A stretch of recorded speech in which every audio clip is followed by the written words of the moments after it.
So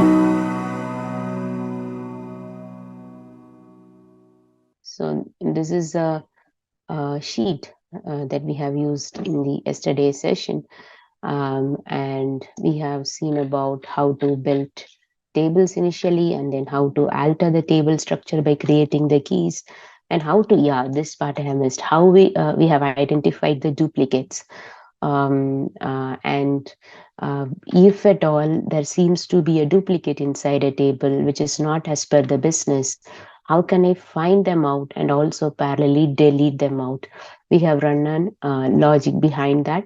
So when there are more than one IDs, then we are basically finding the max ID and deleting it. I think there were some questions here, right? Asking like, what if there are more than one duplicates in that situations, like more than two, right? More than two duplicates. Just deleting the max will still make more than one duplicates present, right? I think some of you have that questions. So anybody got any idea on how you can do that? Anybody have the query for that ready?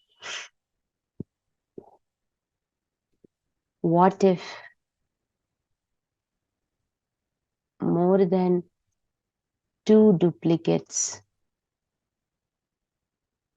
are there in a table, and how to delete them through queries? Correct?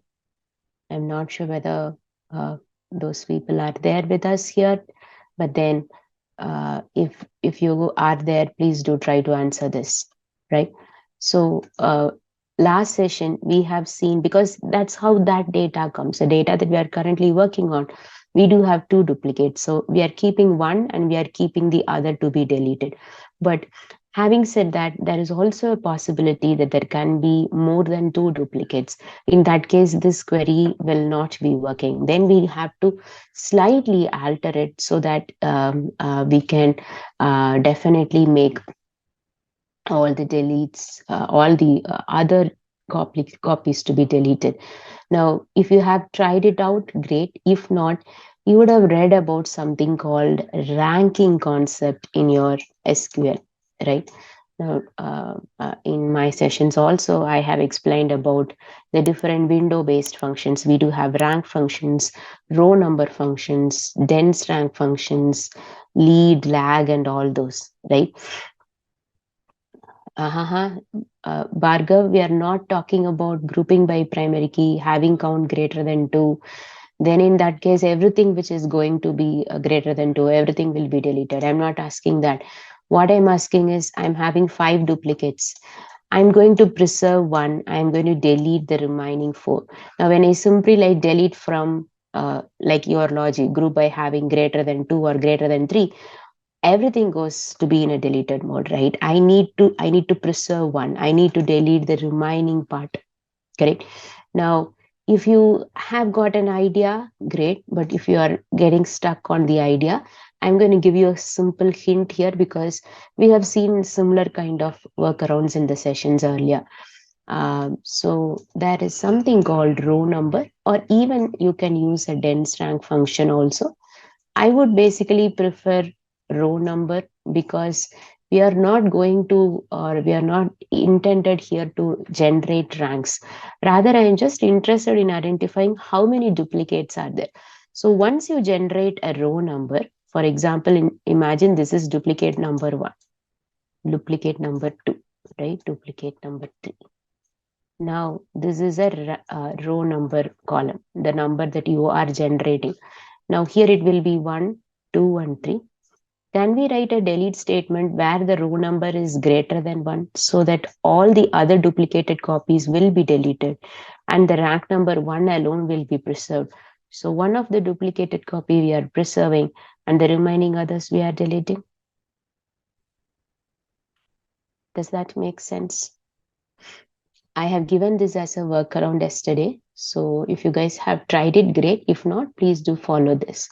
Okay. Use the same logic. You are going to just group by that column, but here instead of going to do a having count of try to generate a row number. Now, this is not applicable in this particular project, but yeah, it may come in some of the projects where data satisfies scenarios like that. So for that, I'm giving a hint there. Okay, please do follow that. You can do it. Great. Uh, yeah, and after doing a delete check, we did a delete check for all the different tables that we have, for all the 4 tables that we have, that we do basically have. And then we also handle the different data type mismatches. So now, if you guys remember, inside our match table, uh, we have a field called date, right?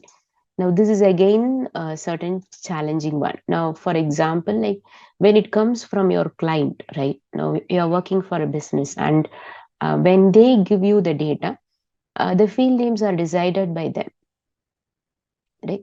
Now, some of our clients will let us change the name of the field because that is going to be solely used by us alone.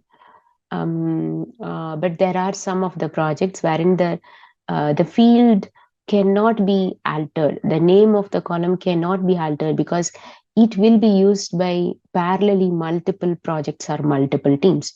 Now, if that is the case, then I cannot touch it. Now, why we are talking about this? Because if we observe, there is a field called date coming up in the match. Now, as you all know, date is also one of the keyword that we have in MySQL. Now, it is generally not recommended, or even to be fair, it's not good to keep a field name which is the same as a name of a keyword or a data type. Now, I'm taking the second logic, imagining like, okay, this is going to be used by some other project, so I'm not allowed to uh, change the name of the field. So I'm going by that name. Now, in that case, first I'm going to convert that string into a timestamp, and then I'm going to update it on the table, and we have altered it. So these areas we have touched upon yesterday. So making the data type to any mismatches happen, how to handle them, right? Yes, Harish, you can definitely use. So any logic that we are writing, the output is getting generated. You know how to export the output into CSV file. You can use it for your Python projects also. Okay, great. Right. Now let's continue from with whatever we need to do now. Now, one other thing that I would also want you guys to try is, see, in the country table, we have a PK, which is ID. We also have a name. Now, you can definitely set an unique constraint on top of this name column also. Do you guys remember how we basically altered the table in order to make a particular column as in check constraint column or an unique constraint column? Anybody remember the syntax?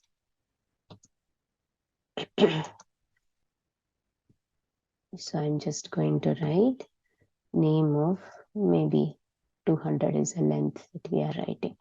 So now when we do so, what basically happens, it just tries to change the name field to be of an unique constraint. This is just to make sure that I'm not having repeated country names inside. The same way, see, country table will not have any foreign key. Okay, I'll open the ER diagram for your reference.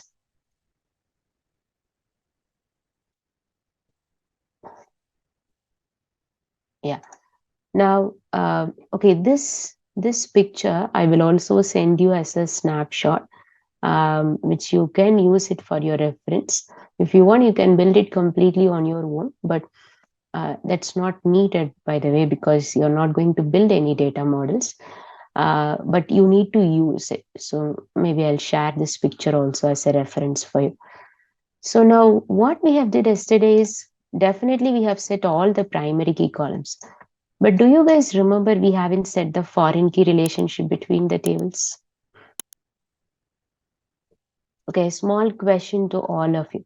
Can you give me any one of the foreign key relationship exist here between the 4 tables? There are so many. At least one. Just try to have a look on the data model and give me any one foreign key relationship that has to be built. And what is a column and what are all the tables? Have a look on this. Take a minute, have a look, let me know.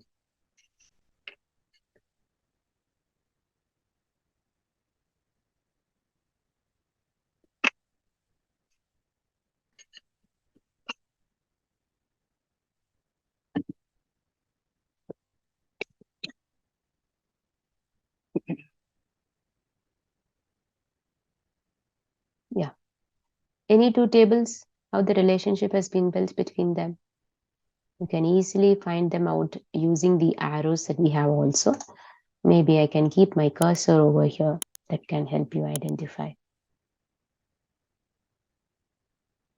How about this column? The country underscore ID from the league table. Any idea to where it is referring? To which field it is referring from which table?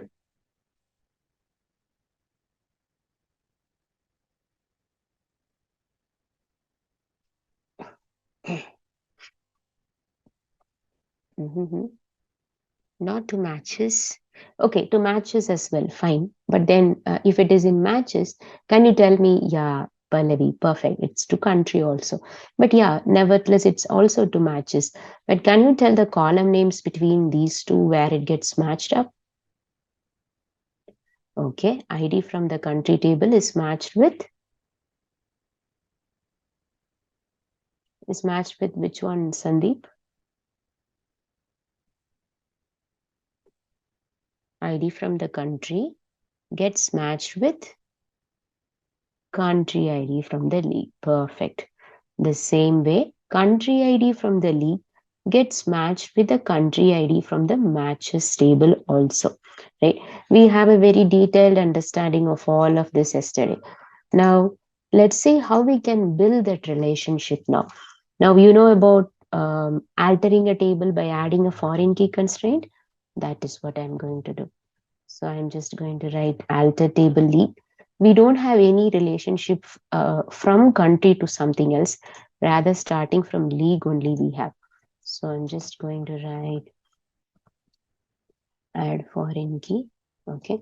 What is the name of the field here which needs to be looked up, which is country ID? And to which table it references? Yeah. To which table it basically refers? It refers the country table, and in country, it refers to the ID column, right? That's it. So now when you do this, it establishes the relationship between the two tables. So now if you head into here, and if you head into here, it gets highlighted, which means the relationship basically gets, but you can also see the stat towards the end. So league and country table are connected to each other right now. Now let's try to do the remaining. Now we need to connect between league and matches also. So let's go ahead and do, I'll write and comment here.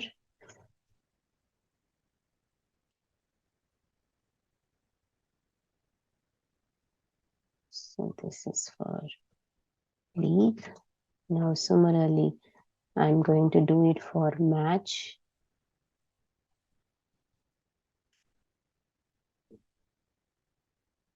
So let's open the match table so it will be easy for us to identify. Now here there is an home team API ID, right? That needs to basically references from the team table, right? Now in your team table, we have a team API ID, which is a PK, and that needs to be referred there. So team API ID. So this is one FK. Now a table can have multiple FK, right? And as you all know, match table is our most important table. So this is one FK, and home team API, away team API is an FK. So see this. So I'm talking about these two guys, these two columns. Now these two columns are basically referring from the team API, because a team that plays can either be a home team or can either be an away team. We again discussed this in detail in the last session. Now this relationship I have to build, and then I need to build a relationship of league ID and the ID from the league table. Similarly, country ID with the ID from the country table. So basically 4 relationship keys has to be built here. Let's do them one by one.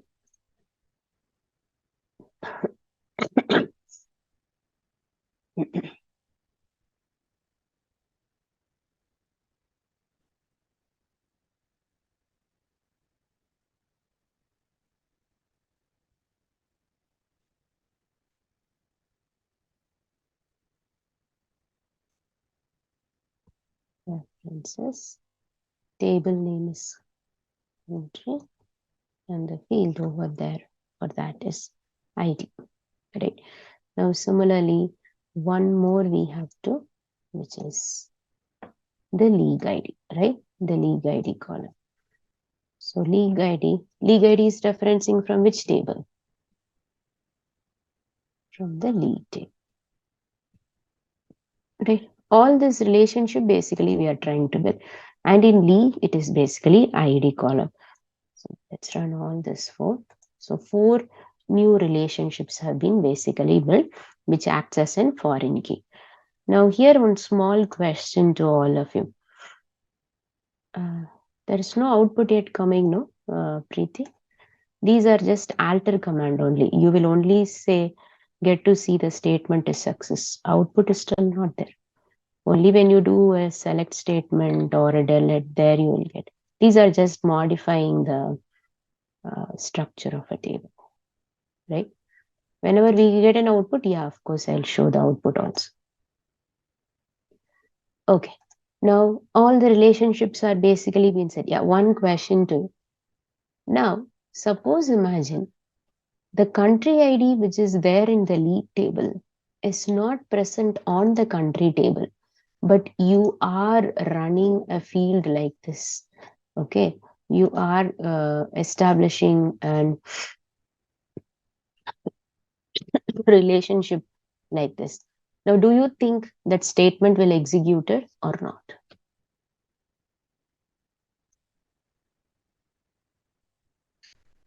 Exactly, right? It will not be executed because when the relationship is not being maintained, and if you are running an alter table command, it will not run. So, anybody remember what is the kind of error that we do get when we have such kind of scenario? We even discussed about that error during the sessions, during the SQL sessions. If you guys remember, the error would be something like foreign key constraint fails because you are trying to build a relationship, but there is an entry under the league table which is not present, which is not having a legal country ID coming from the country table. Kiran, my question was, see, what is this relationship basically saying is league table should refer the country table for its country ID. My question was, imagine league table is having a country ID which is not present in the ID of the country table. Now then, will this alter command works or not was my question. You got that? Yeah. Fine. So now we have set up all of the stuffs. We have handled the duplicates as well. Now let's get into the actual analysis. So now when we head into the actual analysis, of course, we need to understand about lot of business use cases. Lot of business use cases will be provided by your client themselves to us. Now, but it is always a good practice to have some of the views depending upon the business cases. Now, if you could see in this case, right, we have a match table. Now, as we again discussed yesterday, we don't have an winning team column with us here, right? Now we do have an home team ID separately. We do have an away team ID, but we don't have an home team. A winning team. Now then, how I will basically be deciding using the number of goals these two teams have played. So now to take these count handy, now we can build a view because we don't have a goal count on the table itself. There is no field which is readily available that can help us to give it. So rather we need to build it. So for that, I don't want to build a table, rather I can build a view. Hope all of you have used views. So let's build some view. So first is, I'm going to build a view to know how many goals have been taken by the home team. So that's going to act as home team goal count. Okay. Now the same way, now of course, if I do it for a home team, I have to certainly do it for the away team, which is a foreign team, right? The team that comes to the home country and they are playing. Now let's see how we can build it. So simple statement, create view, like how you build table. Now I'm going to write home team goal count. Okay, as now how I can build a home team goal count. Now obviously I need to first identify the team's name, right? Because when I say, okay, home team 1111, for example, like let's pick up one home team number. Let's imagine about this 9987. Now, if I'm trying to find out how many goals they have did, of course, this is only one match that they have played. See, suppose I'm doing a filter here. I'm going to do a filter, and let's apply the filter column on top of this. Now here, I'm looking out for the matches. That is 998187. Yeah, just a random number, any random number you take. So now when I take this particular team ID, which is 9987, now all I know from this particular file is only their numbers. I don't have any idea about what is the name of this team, what is a short name, what is a long name. But all I can tell you is, okay, among all the matches, so totally they have played 7 matches. In 7 matches, they have taken a sum of 11 goals. Got it? This particular team. Now, this is what I want to build as a view, so that tomorrow, if somebody comes, some use case comes and it demands, okay, how many goals 9987 has made, then I can easily see this view and tell them, right? If I have readily built up a view for it. But also, I need to tell descriptive name of this particular team. And you all know, we have a team table for that, right? So when you head into the team table, now here, see, for example, 9987 is the very first one itself.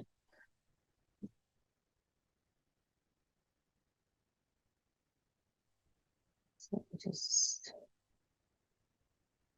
to filter this guy. Yeah. Now when I see their name, it is something like KRCGNK, and they have a short name called GEN. So now don't you think if I can try to join between this file and the match file, then I can easily identify what is their name, what is their short name. And from here, I can also identify what is the total number of goals that this particular team ID 9987 being a home team has taken, right? That is what we are going to do here. Let's see how we can do. So I'm just going to write select. Now you can take the table name as such, or you can build an alias up to us. So now I'm just going to take as such. Maybe later point of time we will take it. Okay, just build the skeleton of the code, then we can make changes. So I want to write match, okay, and then it needs to be joined with team. And what is a common column that we have to do? Maybe I'll give an alias name that helps me to easily identify it. Now M dot, what is a column name in match which combines with team? Now here in the match table, we have a match API, home team API ID, this particular field. So I'm going to take, this is home team count. So I need to take home team API ID equal to T. T is basically nothing but T. Now here it has to match with team API ID, right? Now when these joins are happening, accordingly, I also need to do a group by, right? Because I need to know totally how many number of goals the home team has taken. So then obviously I need to do a group by on this, group by on the team API ID, and then I need to check their goals. Maybe let's imagine like the goal count should always be of greater than 3. I'm not bothered about keeping the teams where their goal count is just 1 or 2. So the minimum number of goal counts that they should have been done is, I mean, according to my stats, is something like greater than 3. Okay. So I will keep only teams where the total number of goals is greater than 3 by combining them with match and team. Okay. Now let's finish our select section. So in the home team, I want it to be m dot. So I will get the team API ID, and also I need to know the team long name. If you want the team short name, yeah, you can take that as well. Short name also. And then most importantly, the sum of the goal count, right? That is the most important field more than anything else. I might call it as goal count. Maybe to be, okay, let's keep it as just whole count itself. We can also keep them as home team goal count, but anyway, this view name itself is that. So we can simply keep them as goal count itself. Just try to run this view. Now the view has been created, right? So let's see how many entries are there in the view. Home team goal count, right? So this is just the home team's count alone. Now the same way I will be doing a away team goal count also. See, now these are the home teams. These are their names. These are the number of goals that they have done. Now, how easy it is. Now, tomorrow, if some use case demands to find, okay, the team TUB, how many number of goals they have kept overall, total number of goals that they have taken is 8. I cannot directly find it out from the match table. Rather, if I have built a view which readily has these data available, it's going to be of really help. Because at the end, view is nothing but a temporary table, right? Any changes in the table will likely affect your view also. So it will always be updated. So does that make sense? Is it clear on the view? So keep this view handy so that at any point of time, if you are interested in identifying the goal count, it's going to be very, very easy. And I don't have to run these kind of joined n number of times. Just simply query the view. We are good to go. Okay. So this is for a home team. Now, the same way I can do it for an away team also, because I might look out for both the teams, right? So just a small change, away team ID and away team goal count. That's it. And even here also, the number of goals that they have taken. Now here also it needs to be away team and grouping them based on away. Yeah.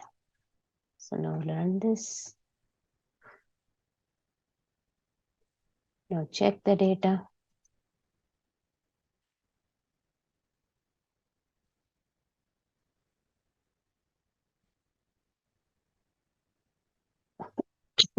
Okay. Let's quickly check a particular row because we know we have an Excel file readily available with us. We can cross check whether the output is correct or not also. Okay, let's pick up any one away team ID. Okay, I have an away team called 1601, right? So head into your match, away team ID, filter for, is that 1601? Okay, it's available very first. So 1601 is available here, and they have played as an away team in these many matches. These are their match ID, right? So this particular team of 1601 has played different matches. How many matches? They have played around 14 matches.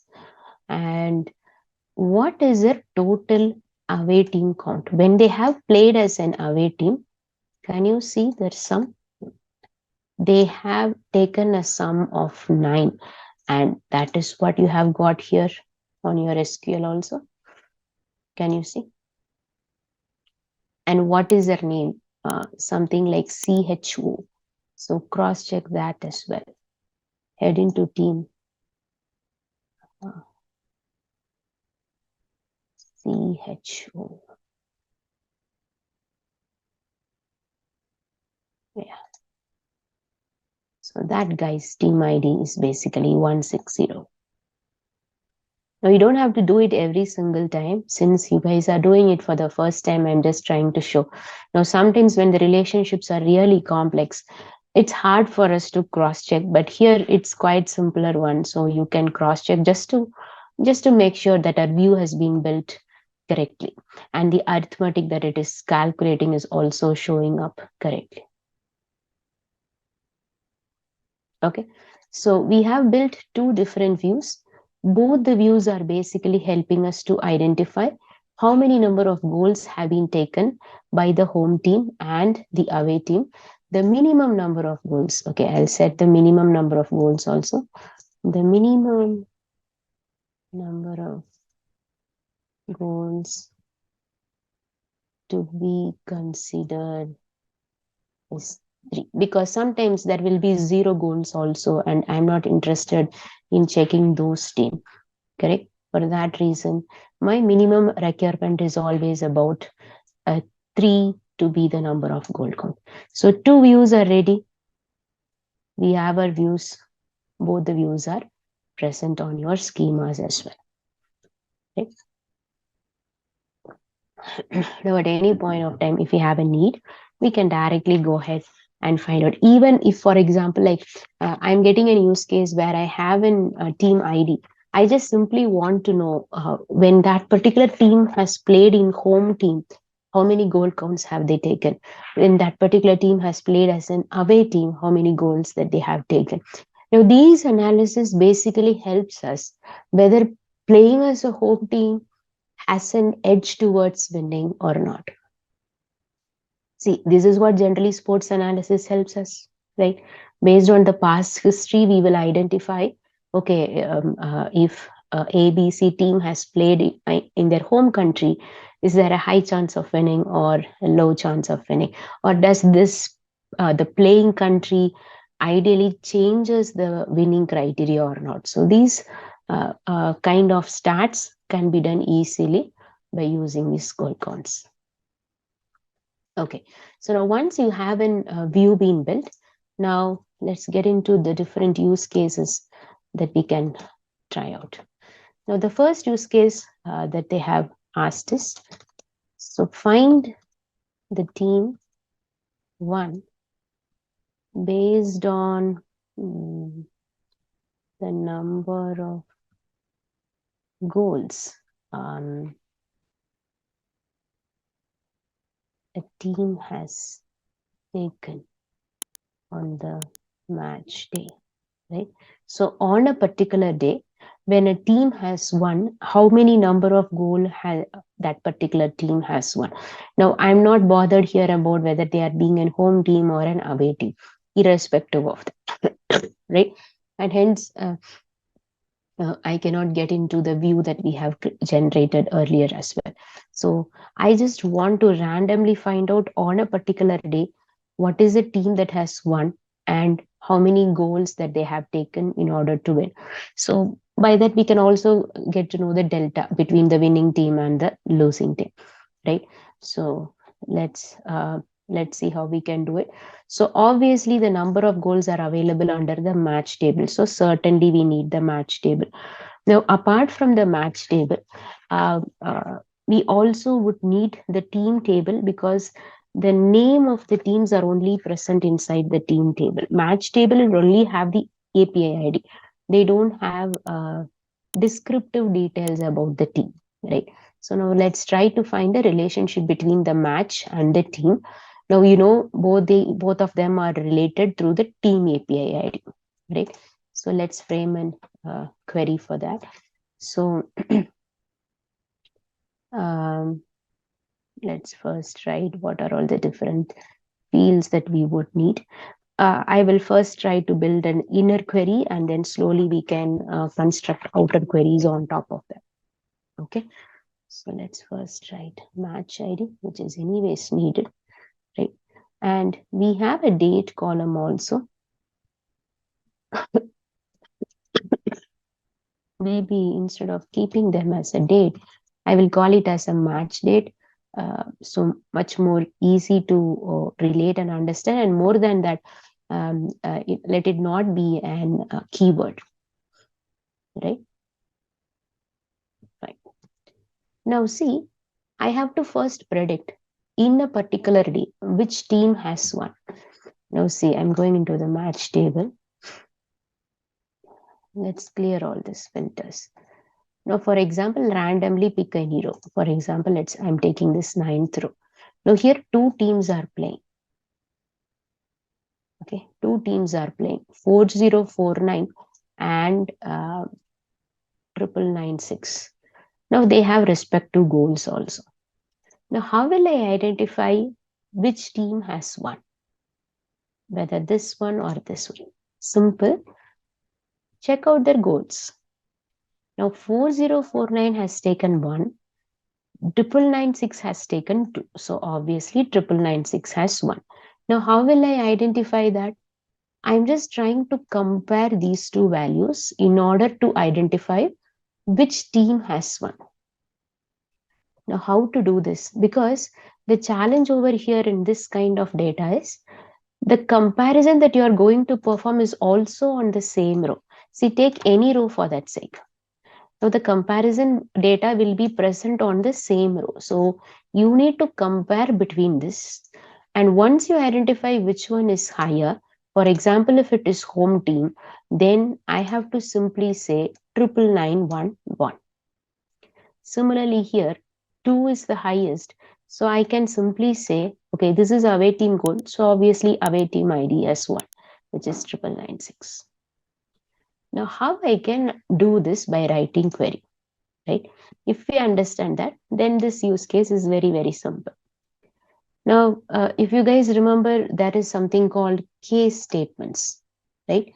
Now, how to write a case statement? So I'm going to write a case simply, right? For example, so I'm just writing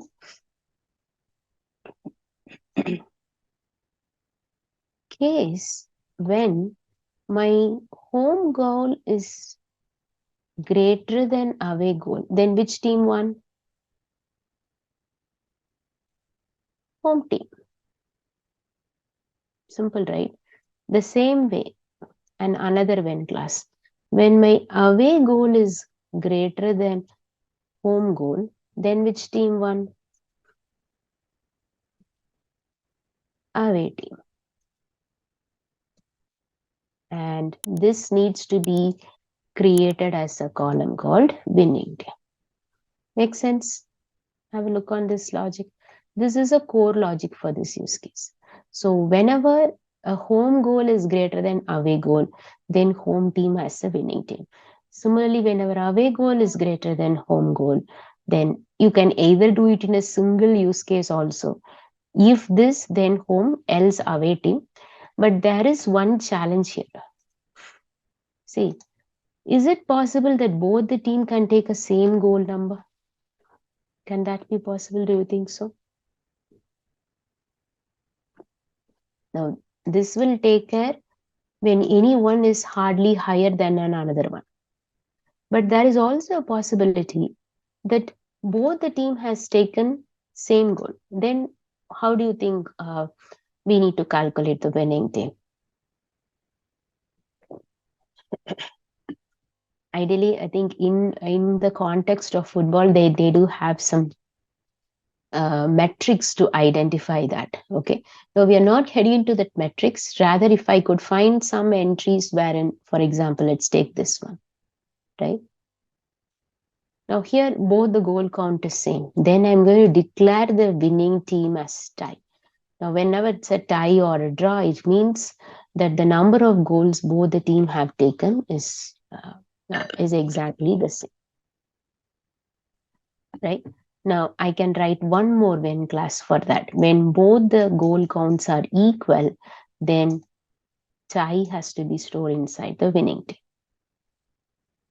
Let's see how we can write this.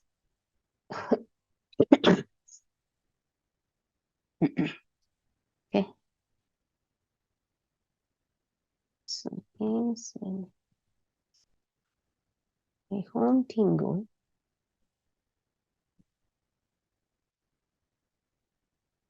Then, okay, this is the first one. Now the same way, I can write one more when gives. When the away team goal is greater than home team goal, then away team ID, right? Now, when they are equal, the next one. Now, sometimes we tend to miss writing this logic, thinking that there will be a strong one winner, but not necessarily in all the real situations. Then in that case, I will be keeping that as tie. Now, how will we finish in case statement end as, I'm going to call this as winning team. Okay. Or maybe winning team ID, or however we want. This is perfectly okay. Now this needs to be done from the match table. So from the match table, we need to calculate all of this. Right? Now this alone is not needed because this will only give me the team API ID. Now I also need to know descriptive details about the team. So to know the descriptive details, anybody remember to which table we need to perform a join? What is the table that holds descriptive information here? Exactly, Kiran. I need to perform a join with a team table. So now let's go ahead and do a.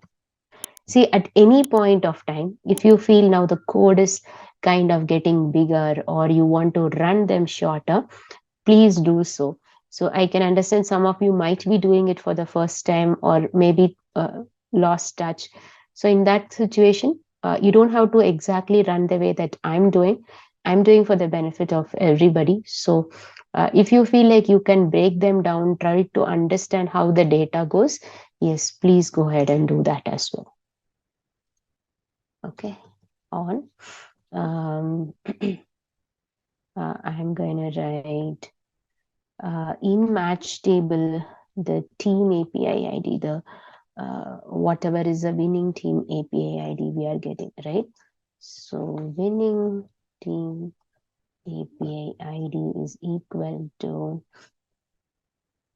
team API ID from the team. See, it is always a good practice to have an alias name. Now, if you step into any of the industry-based projects, definitely there will be an alias name. Even though the field names are completely different, certainly there will be an alias name just to enhance the readability and to make the code much more readable for any person who is seeing the code for the first time. So I would also highly recommend to do that.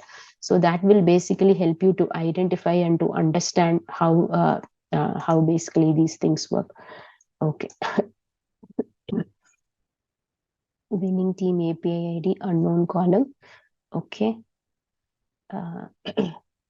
Winning team. Okay. Now the challenge for us here is this is being a calculated column, right? The winning team API ID is a calculated column. It is not coming directly from the match table, and hence we have to handle a subquery to enclose them, and then on top of it we can write our base query. So what we will do, so I'll be writing winning team API ID comma match date we have, so match date also will have, team long name will take, okay. If you want you can take the short name also, so short name from, put this entire stuff inside from match till this entire place inside a subquery. So now this is one table. I'm trying to join it with another table. Now here I can write a dot winning team API ID is equal to maybe the team, I call it as T.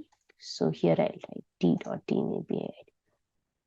By this way, we can avoid that error, because see earlier what happens, we are trying to combine with this winning team API ID, which is not an existing column. We calculated that column using our case statement, right? So now to avoid that, we have put them inside a subquery and then join it with another table using the join key column. So now see the output. So this is the winning team, which happens on a particular day, like this. And this is a timestamp which comes, and hence it comes as an entire timestamp. And the team that has won is this, and the team's short name is this. See, since we have converted this into a timestamp, don't you think if needed, I can also directly write date of match date? Because nobody bothers about the exact time on which the match happened. The date alone itself is enough. See, now you see how easy it is, because we have converted the timestamp, we have converted that string into a timestamp. Not just a date, you can fetch only the month or the year or the day, whatever we want. Got it? Just keep it as an alias name so it will be of something like watch date or whatever. Okay. Now this will give us the team that has won. Now, how they have won? Because they have won a higher goal compared to the other team that they have played with, and the details about the team and the date on which the match is happening.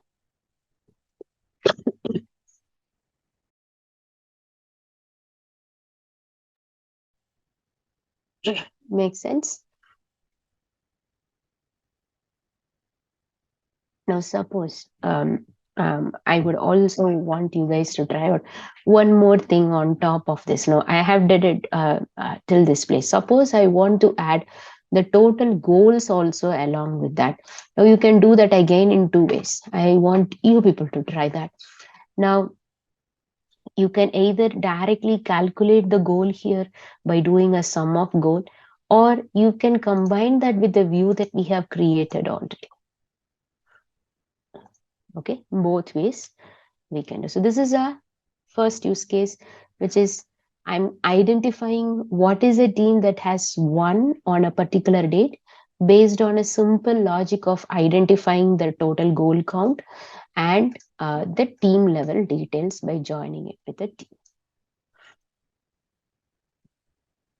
Okay. Do we have any questions here on this use case? Please ask. Please put it on the chat. Let me write down the second use case name also. We'll slowly move into that as well. Okay, now this is going to be a little simple. List down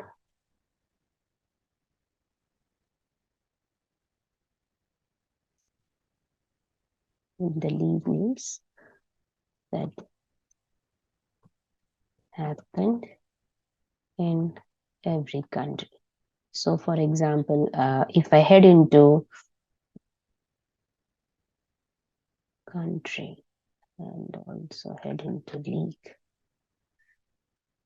So now if I have an league name, right? For example, like something on Netherlands, something on Poland. Now, I basically want to know what are all the different leaks that has happened at a particular country. Now, how will I get to know the country name? I don't have a country name here. Rather, I have the country name present on the country table. So just do a simple combine between both of them. We all know the common column between them is the ID here and the country ID over there. So it's a very, very simple. Okay, let's do that. So what I'm going to do. So always try to provide an alias name. Again, if you're working at an industry level project, we need to make sure that these small things have been taken care of. And in that, okay, I will first write the alias name so it will be easy for us. From country, maybe I will call it as C. So I don't have to write the whole name. And similarly, join league as L. So I don't have to write again the whole names, right? Now, what is a common column between both of them? In country, it's ID. In league, it is country underscore ID. So I'm just going to write country underscore ID is equal to C.ID. Right? And in league, what are the different things that I will need? That I would need will be the name of the league. So I'll get the country name and I'll parallelly get the league name. What are the different leagues that has happened on that particular country? See, quite simple, right? Very, very simple one. So when we take in Belgium, only one league has happened, and in England, two leagues have happened. One being the first season, I believe, second being the second season. Okay. Now, like this in Poland, there were two seasons, but everything else have only one entry. But if you guys remember, see, this use case has become simple because we have taken or we have handled the duplicate entries earlier. If you were present yesterday, you would have remembered that we did a duplicate check on the league table, right? And in league, we do have some duplicate entries as well. Now we have handled them out directly there. See, remember, these two are same. And similarly, these are also same. In the file, it is still available because we directly handle them under your SQL queries. Now, since we handle them out, we are not getting any unneeded record here on top of this use case. Now, if we miss to handle that duplicate, then it will come up and create an issue here. So here we have to first do the duplicate check, then do a select.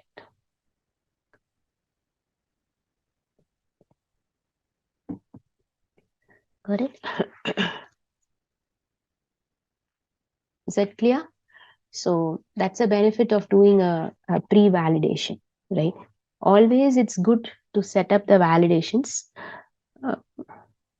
so that stuffs like this, when we start building the use cases, we can just focus on the logic instead of handling the duplicates every single time. Yeah, any questions here?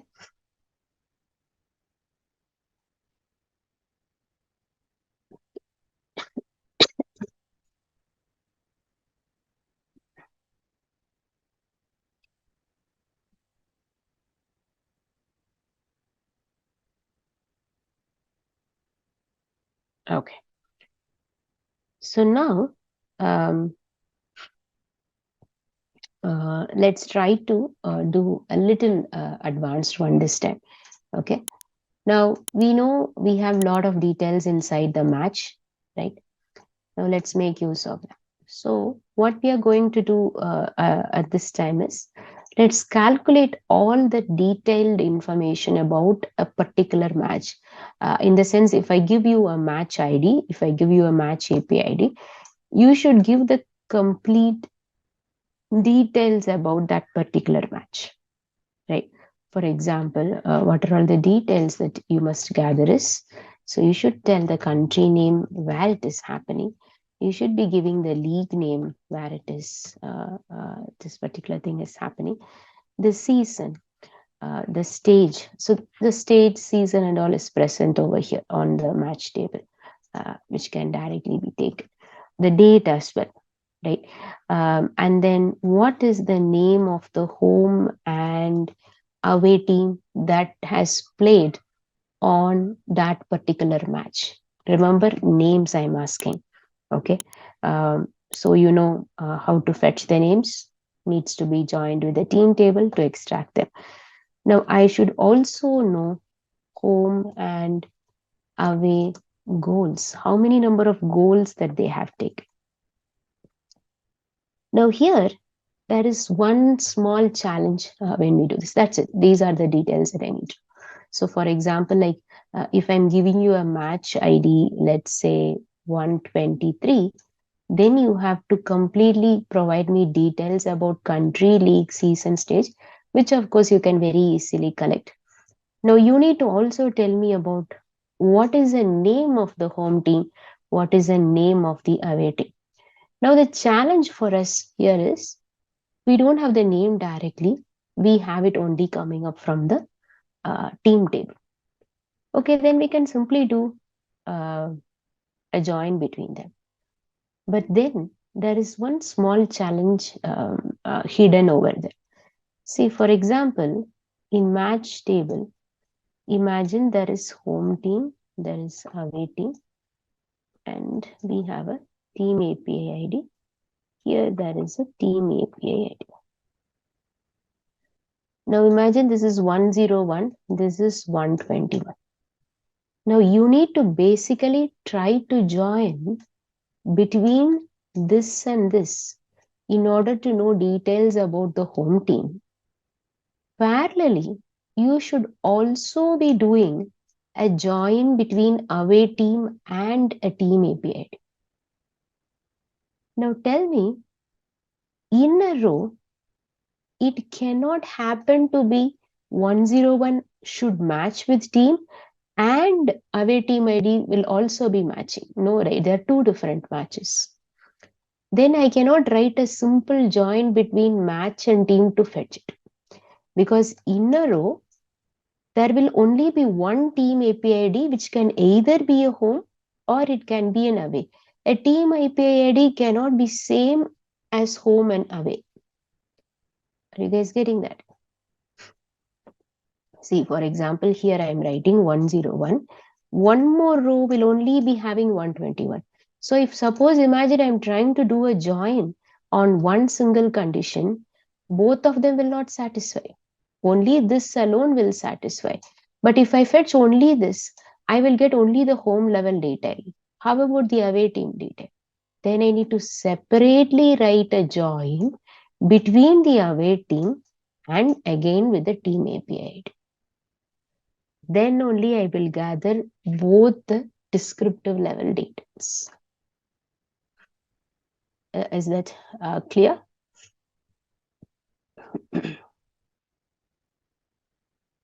If not, I'll repeat. So let me know if things are clear, because this is the complex area here. So if you can understand this, if you also understand how to write a query behind this, then it will be much easier.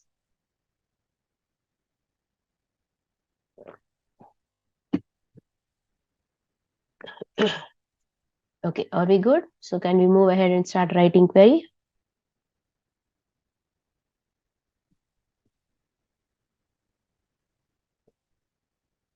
Okay, great. Oh, okay. You want me to repeat? Okay, no worries. I'll repeat. See, the thing is, this is match table. This is team table.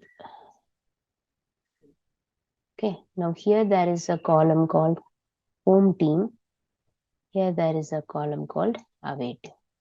Here there is only one column called team API. Now this is 101. This is 121. See, this is separate. This is table number 1, table number 2. Now here, I can't have two team API coming for one single row. It will either be 101. In the next row only, it will be 121 or 120 or 130, so on. Now the same way here also, it could be 130 between 120 and 121 between 130, like this. And this is happening in a match ID, let's say 1, 2, 3. Now my use cases, if I ask you about provide me the complete details about the match ID 1, then what are the details that you have to give me? Match ID 1, home team is 101 and the name of the home team is ABC. Similarly, away team is 121 and the name of that away team is something like DEF. Now these level of, and of course their goal and multiple other details. Okay, those are pretty simple. We know how to read them. The only challenge is for a single row, how will I separately fetch the home team ID as well as the away team ID? Because when you are trying to do a join, both these conditions will not satisfy. See, which condition will it satisfy? Team API ID will only be matching with the home team ID. So of course, the team description of home team 101 you will get. But from where I will get 121? Because in this join, 121 will not be matched. If 121 is not being matched, I will not be getting the details about 121. So how will I have to write this? First write one join, which is going to compare your home team with team API. And then write one more time a join, wherein away team will now be compared again with the home team. Now, definitely it will be matched because in this row it's not matched. When it comes to the second row, it's been matched. And hence, it will pick up and gather me the descriptive data. Okay, so clear now? So basically, instead of doing one time join, we have to do 2 times join for 2 different fields. That's it. That's the thing that we have to do. Let's see how we can write it. So I'm just going to write, let's write them with the whole name. So that because there are all the tables, we will be performing a join. So we should not be confusing with just and simple alias names. So these are the details we need, right? Like the use case. List down the country name, league name, season, stage, match date, home team name, away team name, and home team goal,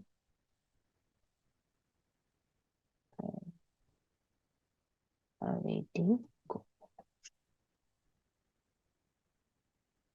Right? Fine. So now all these details, let's gather. Yeah, this would be easy for us.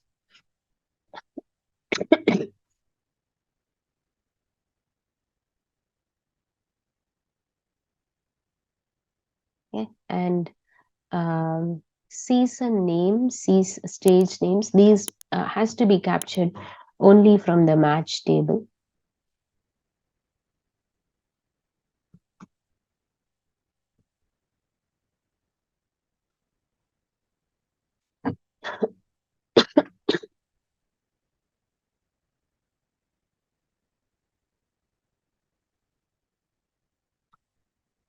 Date.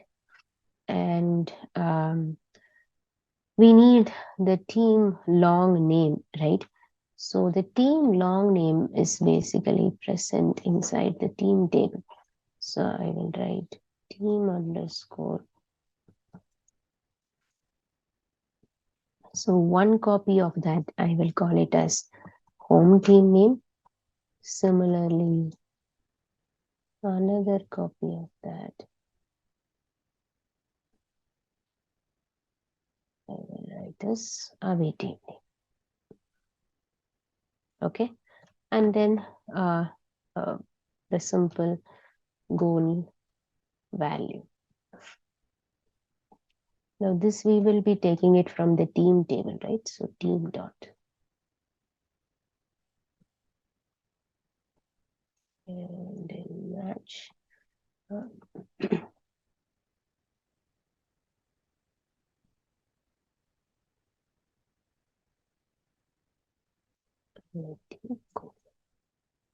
Okay. So now from match table, and then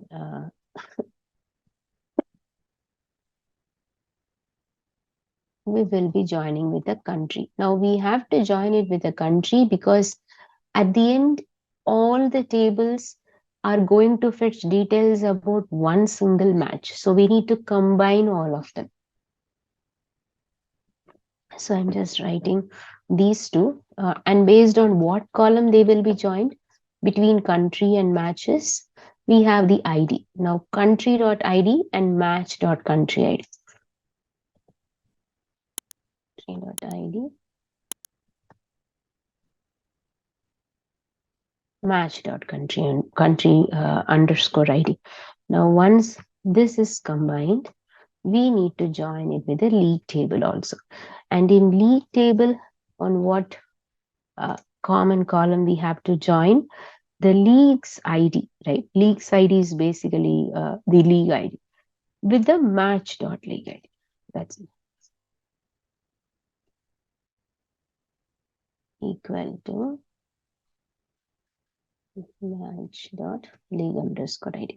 This is the only common column between them, right? So that's fine. Now here, I need to perform a left join on the team. Now, I'll tell you why we are doing a left join here. See, again, head back to that same example, right? Now, home team is 101, away team is 121, team API ID is, let's say, 120 or 101, whatever it is. Now, suppose imagine when I'm trying to perform an inner join between these two tables using home team.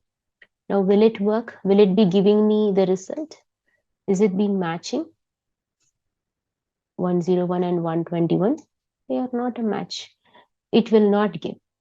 Now, suppose imagine I'm going to give my left join result. Then in that case, everything will come, everything matching. So what is basically a left join results? Inner join plus everything from your left side table, right? So inner join plus everything from your left side. So whenever there is a match that will come, apart from that, every other entry which is not match on the left hand side table will also come, right? So for that reason, we are going to calculate, because I don't want to leave out the other team, because as we all know, at one particular point of time, any one of these teams can only be matching. It will not definitely not match with both the entries. And hence, I don't want to skip out the other record. For that, we are going to write it as a left join. Now, I will call this as something like HT because this left join is for your home team, okay? On HT dot team API. Team API ID is a name, right? Yeah, in team table, team API ID is a name, which has to be matching with match tables home team API ID. Now, this may match or may not match. That is why we are doing a left join.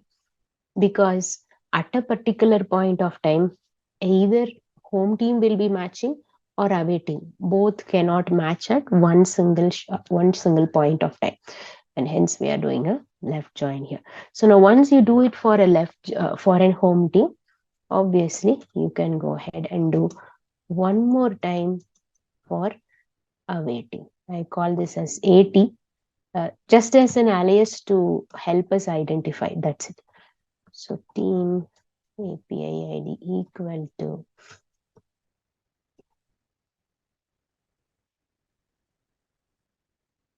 it has to be matching with an awaiting. Now remember, these are left joins. So if there is a match, it will pick up. Apart from that, I'm not skipping the other value. I have to bring the other value also. That's why it is in a left join that we are writing. Now, now these tables, all these tables we have basically created. We need the names also, right? HTs. So this thing has to be changed as HT.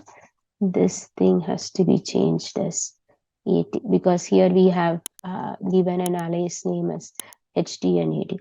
So whenever there is a matching for home team, that home team name will be coming. Whenever there is a matching for an away team ID, the away team name will come. Okay, now let's run this. So we basically did a join with all the tables that we have so far. And just have a deeper idea on the data. See this. So there is a match which happens in Belgium, on Belgium League on this season, stage 1, the first level of stage. The date is this.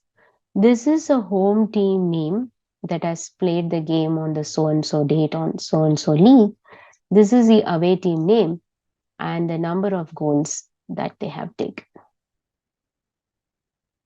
See, remember, all of these are coming from all of the tables, but we have captured all of them at one shot and we have mentioned all the details here.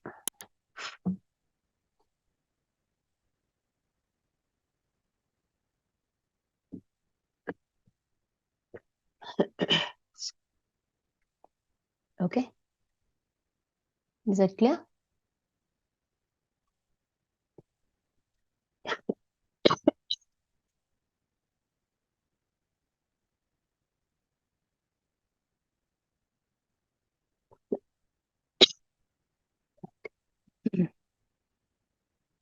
So basically gathering all the details from all. Now, once we are building these kind of join is where basically the relationship between the tables that we have done really comes up handy and it helps. See, suppose imagine the relationships are not existing and when we are performing this kind of join, it's not going to help us.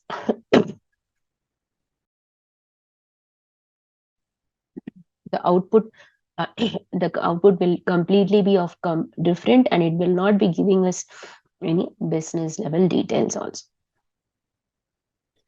Okay, so this is a third one wherein we are gathering details about the descriptive level which we don't have in one single table, and we are capturing both of the details. So for example,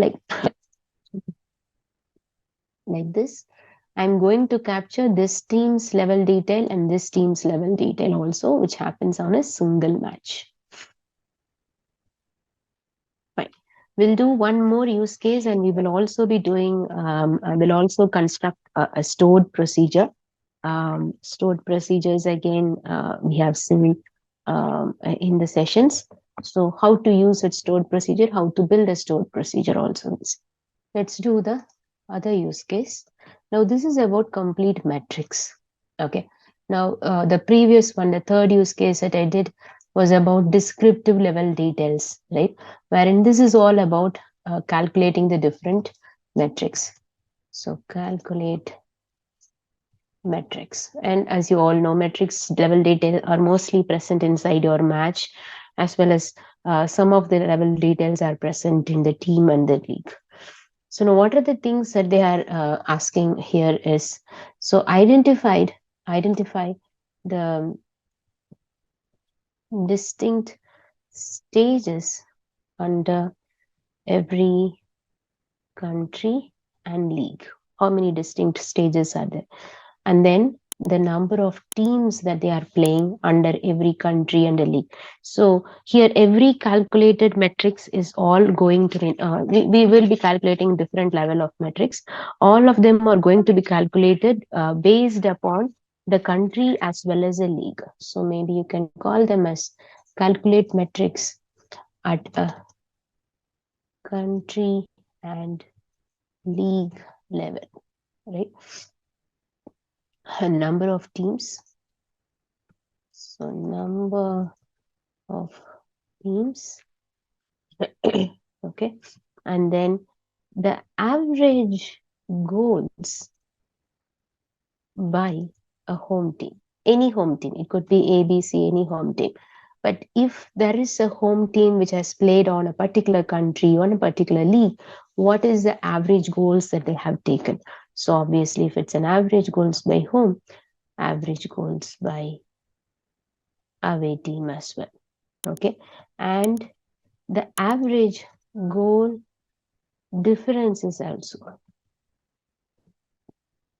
For example, a home team and an average team, there is a difference, say 3. So overall, in a country and a league, if there is a difference on an average, how much is that goal difference? Okay. And the average total goals. So how many goals on an average has happened in a country at a particular league? And the sum of the total goals, not the average, okay, some of the total goals by home and away individually. For example, in country ABC at league L1, now 5 is the total number of goals by a home team and 10 is the total number of goals by an away team. So that level of detail we need. Okay, so let's straight away head into writing queries for that. So obviously we need the country and the league name. So let's first straight away go ahead and write that. And league dot name as league underscore name. These two are the core level of details that we need. And we need, of course, a season. And I said the distinct stages, right? Number of distinct stages. So obviously it's a count distinct stages, a column name. I call it as something as number of stages. Okay. And the number of teams also. Can you see the number of teams? So the number of teams can either happen from being a home team or being an away team. Okay, so let's just park that particular one alone now. The number of teams, how to achieve. Average goals by the home team. Okay, so here one has to come. I will write that later. Average of home team goal. Right, I will call this as average home team goals. Now similarly, average of away team goal.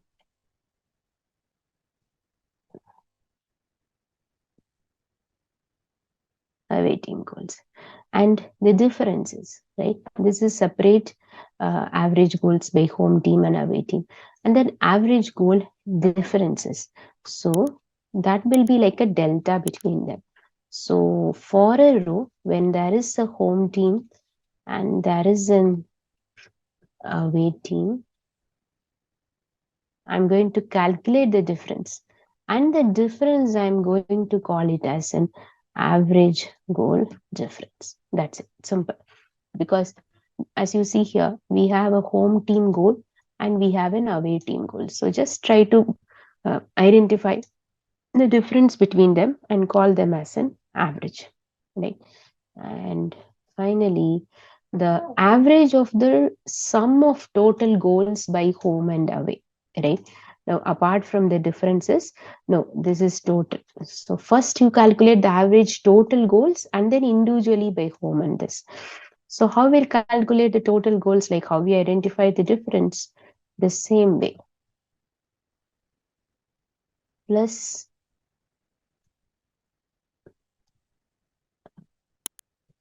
goal as average. Maybe some goals. You can give whatever name makes really sense to the business. And then finally, home team goal and the sum of the total goals made by a home as well as an away. So home team goal plus away team goal as total number of goods. Okay. Now all this has to be fetched from the match table. Okay. Of course, perform a join with it on country. And you know how these two guys are related to each other. Country ID match dot country underscore ID, right? And then how about combining that with the league, because we need the name of the league. So join league on league.id is equal to match dot league underscore id. Okay.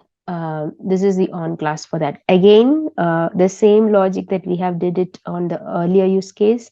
Do a left join one time with your team table, one time with your match table in order to get the home team descriptive, home team level details, and then the away team level details. So left join team. So this one I'll call it as an HT. So that on HT dot team API ID should match with. This is HT, so I'll take it as home team. Okay. Similarly, left join team one more time to gather away team details on away team node.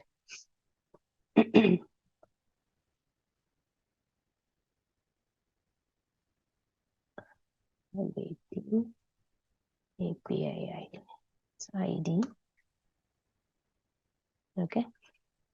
Fine. So both the joins have happened now. Now remember, all these level details are basically metrics, but they need to be calculated only at a country and at a league level. And before that, one column we have kept it as empty, right? Which is basically the total number of teams.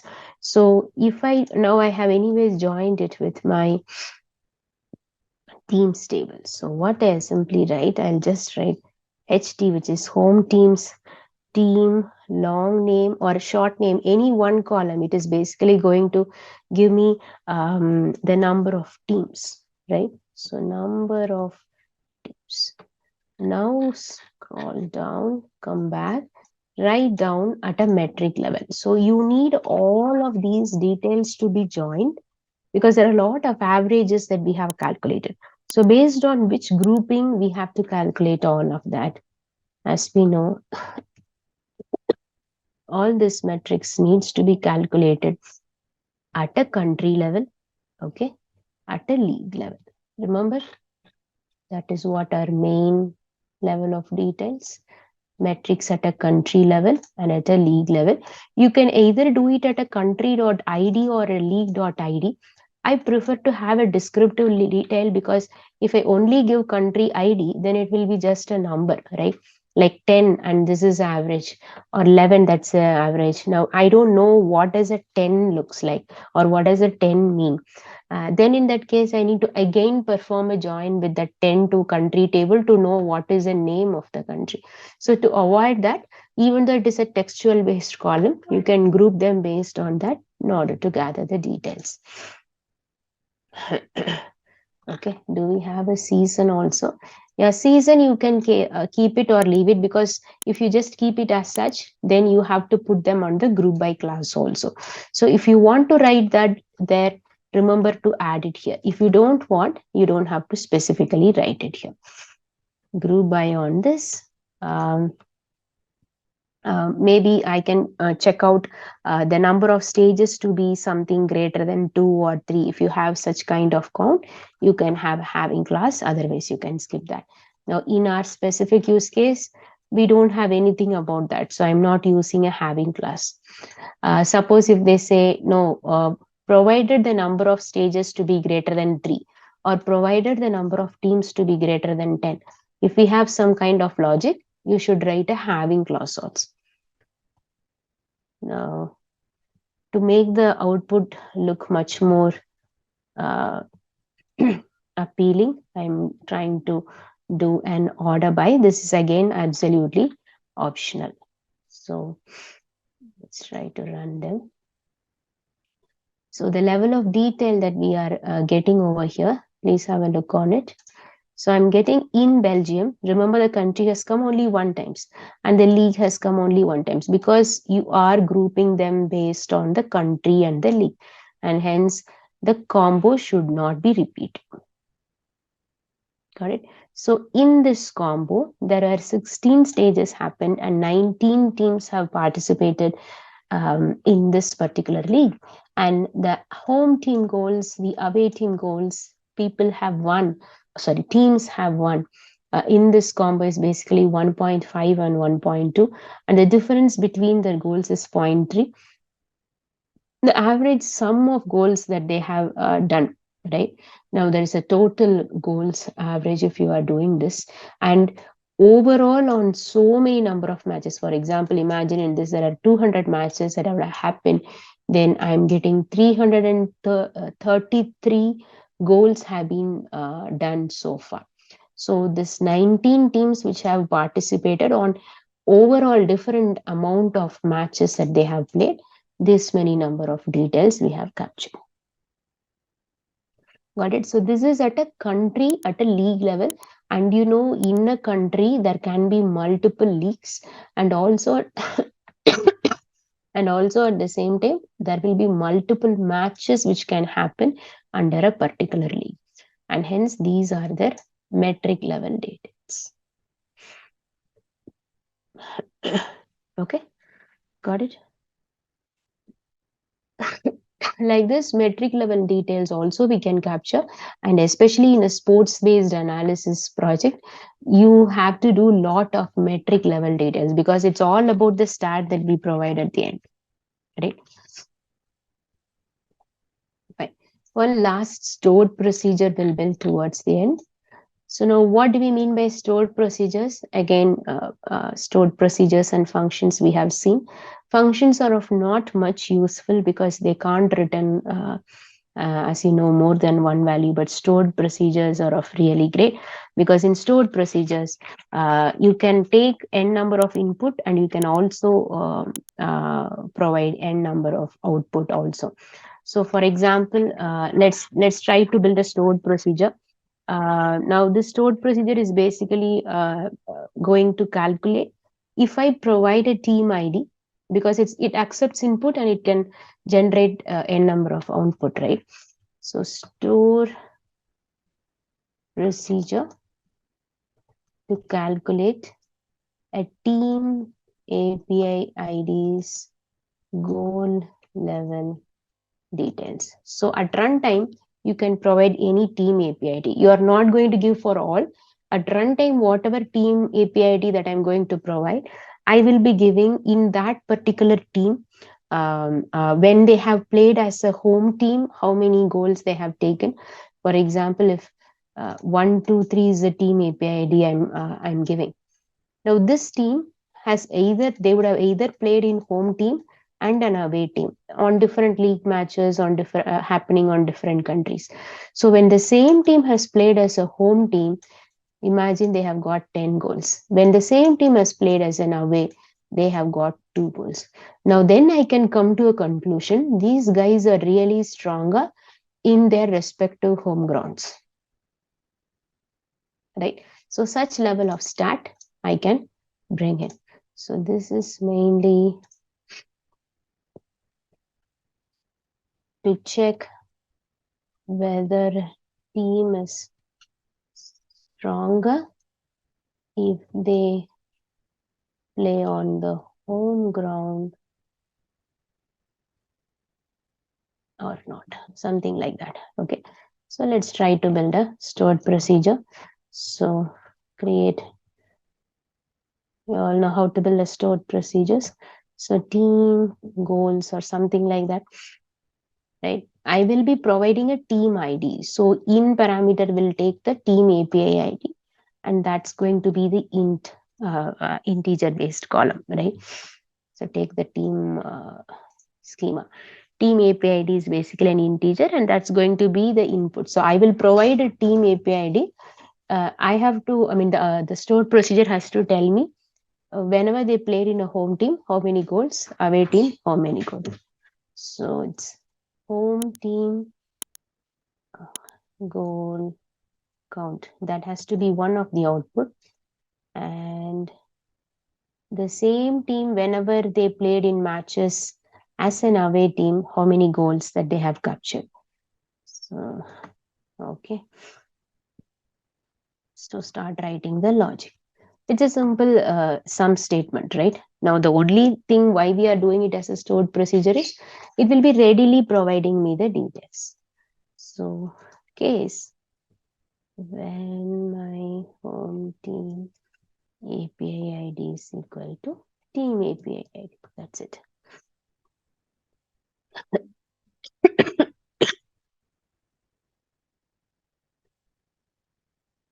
Then my home team goal is the one, right? So field name, yeah, home team goal, and as home team goal count. Remember the out parameter. Now this should exactly be the same as the out parameter that we have written over there. Okay, that's for the first one.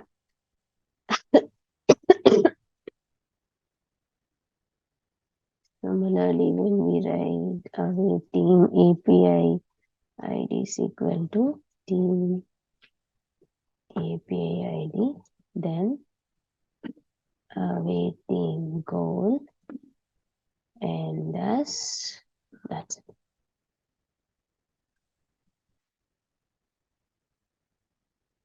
Okay, so this is the sum of some when they have played as an home team, some when they have played as an the same team. Okay, not different teams.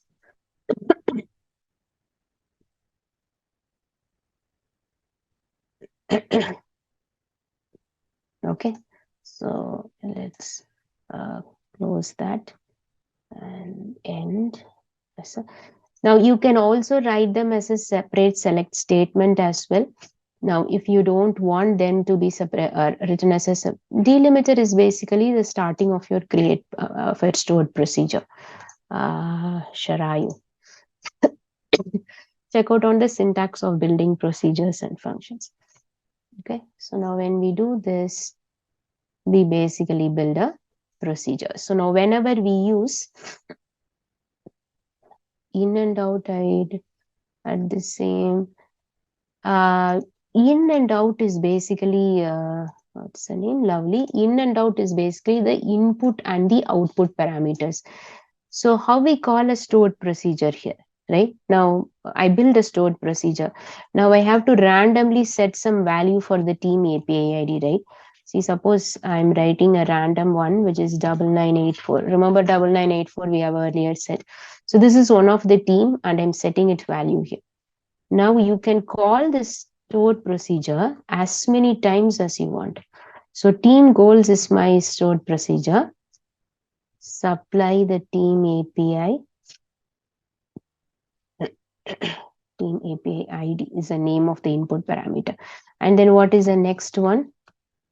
Home team goal count and just the name. Okay, however you have passed it on the parameter, the same thing. If you change, it cannot understand. Okay, so you have to provide exactly the way how it is. So if you are providing it as exactly as an home team goal count, then you have to be exactly having the same name over here. The same way, if it is an away team goal count, it has to be exactly mentioned over there. Similarly, team API ID. Okay, I have to set it as team API ID. Yeah. It is exactly team API ID. Here also it has to be. If there is a different name, it cannot find an one-on-one match. So please do make sure on that. So now whenever you call the stored procedure with values over here, see, can you see the output? So the team, which is 9984, when they play as a home team, they have scored 17 goals. But the same team, when they have played as an away team in some of the matches, they have got an overall of 11 goals. So certainly it plays a role. See, this happens for this particular team. Now, this is not going to be the case for every team. Every team has its own plus and minus. So we have lot of teams being built here in matches. So depending upon how a particular team reacts, see, for example, we have 9996, let's say 9986 we will take. So you can run time, you can change this. You don't have to rerun the query, just pass this set value and then you can call a stored procedure. So now these guys, they have taken and in fact more than, they have doubled the number of goals when they are playing as an home team. Right now, sometimes the difference can be completely lesser, or it could be old also, right? Depends upon how we can do that. In MS SQL also we do have stored procedures. We have stored procedures, functions, views in all the RDBMSs. Okay, so you have the same concept being there over there also. Now I'm doing everything in MySQL, so I'm showing it out here. You have the same thing over there in everything else, Postgres, PLSQL, everywhere.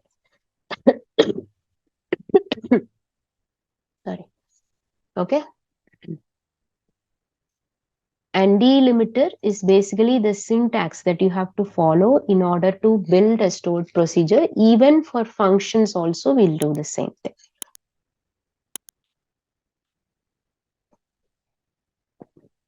Okay.